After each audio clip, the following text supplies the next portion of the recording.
Good morning, everyone. My name is Haley Campbell, and I am here today to present my Exam 2 oral portion for wildlife behavior. For this assignment, we were giving 4 different topics to talk about and answer, so I will talk about each of those individually. The first one was Dr. Marissa Sobolewski-Terry's lecture. She talked about her research study with wild chimpanzees in their native habitat. She had a really large troop she was working with around 150 to 160 members. About 25 of those were fully mature males under the same adult alpha male for about 10 years. So she talked about 2 main hormones that she looked at when she was studying them. She looked at testosterone and cortisol, and then she based these on several behaviors, so territorial boundary patrol, hunting, and meat sharing, and then the significance of each of those.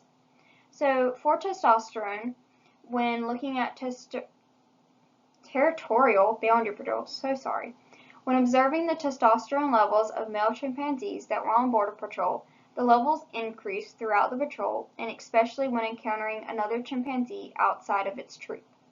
So male chimpanzees travel in groups to patrol the border of their territory, and if they come across chimpanzees from another troop that are not where they're supposed to be, it usually doesn't end good, especially if it's another male.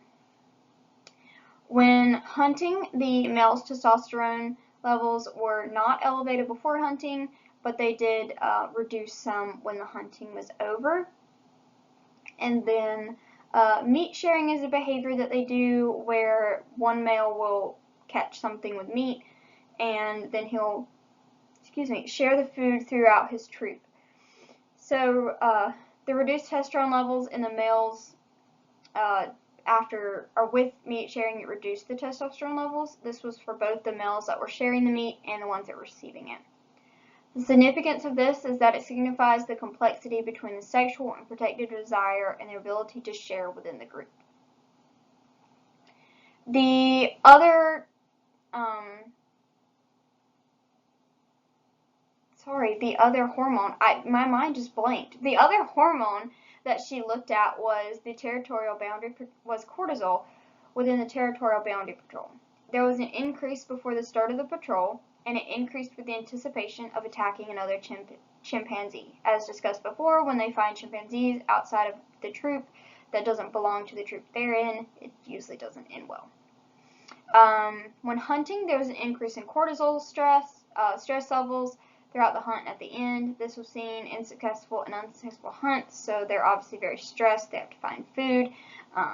Whether they find it or not, it's still stressful. Meat sharing was only affected testosterone levels, and it didn't affect cortisol levels.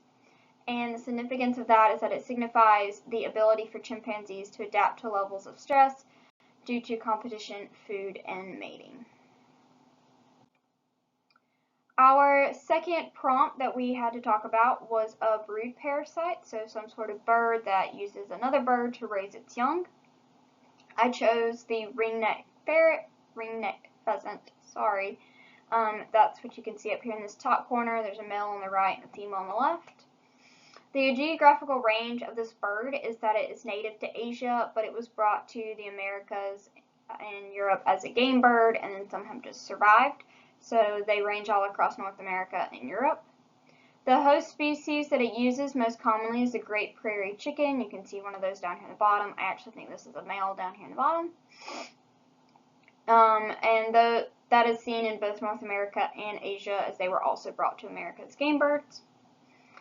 Some unique adaptations of this pheasant is the strong legs and feet for escaping, swift ability to fly, camouflage. The females are especially great at this. Sexual dimorphism, so that means that the males are more colorful and the females are more camouflaged. You can see that in this pair up here. So this male here has got this big dark brown body with this big long white and black tail with a green and red head. And this female here, she's more of a beigey kind of color with a smaller tail. She doesn't really have anything fancy or flashy about her. And then their diet allows them to survive in open areas. The main conservation issue that affects these birds is habitat loss and degradation due to changes in agricultural practices. This is seen in both Asia and North America. And then at the bottom is my citation for my site for this information. Here is the geographical range for these birds. I couldn't find one for Asia or for Europe. They only offered an American one. So this is all throughout North America. You can see United States and Canada, and they really don't move. So it means that all seasons they pretty much stay here is common. You can see a few more. There are a couple areas where they're not as common throughout the season. So they don't really move for breeding or for the winter or for migration. So the third task was to find a species that participated in male parental care. The species I chose was a marmoset, which is a species of monkey. You can see them over here. They've got this kind of grayish body with black heads with these white, like, ear fluffs, I guess. The parental care that they offer is a type of care called cooperative parental care. That means that the fathers and other family members help in raising the young within the troop. This is really beneficial because it increases the bonds within the troop, increases the offspring survival, and teaches young members how to parent their own offspring. So basically what that means is if you're in the troop, you help take care of young, whether it's your young or not. And this is really great. So males are fathers, females and mothers, and then older young help take care of the babies. And then here is my citation for that one. Our last assignment was to talk about a human behavior paper. So I actually didn't find a paper. I found a book that I thought was very interesting. It is titled The Causes of Human Behavior is an Introduction for Theory and Methods in Social Sciences. This is by Lawrence B. Moore. This book didn't offer a full, you had to buy like the full version, but it offered a summary basically within the link that's down there. So the summary of this was that Lawrence B. Moore uses this book to show an understanding of human behavior. He discussed the necessities of a notched approach. Sorry if I'm pronouncing that wrong. This approach considers both theoretical constructs and methodological rigor. He uses this book to explain and emphasize the importance of human behavior, context, agency, and the interplay that influences behavior. Throughout reading this book, he had three basic themes that I saw. The cause and effect models, these advocated for the interconnects that caused human behavior. The need for a variety of theoretical perspectives to capture the complexity of human behavior, and that behavior requires actions, and these actions are based on their social, cultural, and historical context. I thought these themes were really interesting. I found them very cool to see as he explained throughout the book. So when it comes to findings, this book really wasn't a science experiment, such as like a scientific paper.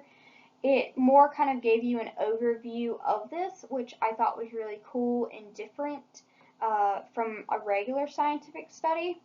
But what he did find was that social scientists had to adapt more sophisticated models to understand human behavior, which I thought was really cool. It shows the complexity of the human brain. And that throughout this, there was an encouragement to explore beyond the methods and examples that he explains in this book. So this book was written, I know the citation down there says 2009, but it was originally written in, I believe, the 1990s. So I think it's really cool to kind of read back through this and see the differences of what he explained then versus what we know now in almost, 30-year difference, basically, of science and technology, and I think that's really, really cool. So the main reason why I selected this book is I love studying behavior. I am always out in the barn, out in my fields, looking at my different animals, watching them interact with each other, learning how they fit into each other's lives, and I think that's very cool, especially with my herd of beef cattle. I like to sit there and watch, and you can kind of piece together the hierarchy and figure out who's where and who's what within it. But I also like seeing how my herd can kind of come together and work together as one unit. So studying behavior is something I've always loved to do, but I rarely investigate human behavior. The human mind is so complex beyond what I think we even can do with our own brains. It's more complex than that. And so performing behaviors takes a lot of understanding for humans. And so this book allowed me to get a deeper dive into the theories and methods of the human behavior. So there's a citation for that there. And I thank you for coming. That was my exam 2 oral portion for the excuse me, for the 4 my goodness, I am so sorry. For the 4 prompts that we were given for the lecture, Dr. Terry's lecture, the parental care, the breed parasite species, and the human behavior paper. So if you have any further questions, please don't hesitate to let me know. I'm happy to answer them, and I hope you all have a great day.